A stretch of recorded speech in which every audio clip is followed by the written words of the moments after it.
Hi guys, तर आज बनवली आहे मी मस्त अशी कडधान्याची चमचमीत उसळ। तर मी इथे कडधान्य रात्रभर भिजत ठेवलेले आणि एका कुकरमध्ये कडधान्य आणि थोडं पाणी टाकून शिट्टी लावायला ठेवली कुकरमध्ये। त्याच्यानंतर इकडे मी हा मसाला वाटायला घेतला।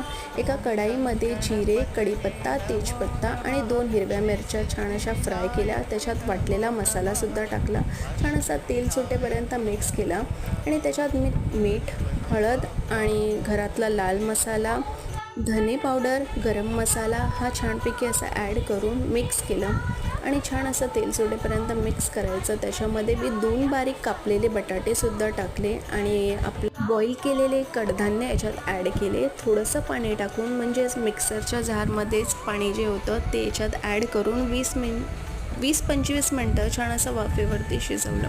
तर आपली कडधान्याची मस्त अशी उसळ रेडी होती आणि एवढं छान झालेलं, खूप भारी झालेलं। तर व्हिडिओ आवडला तर लाईक आणि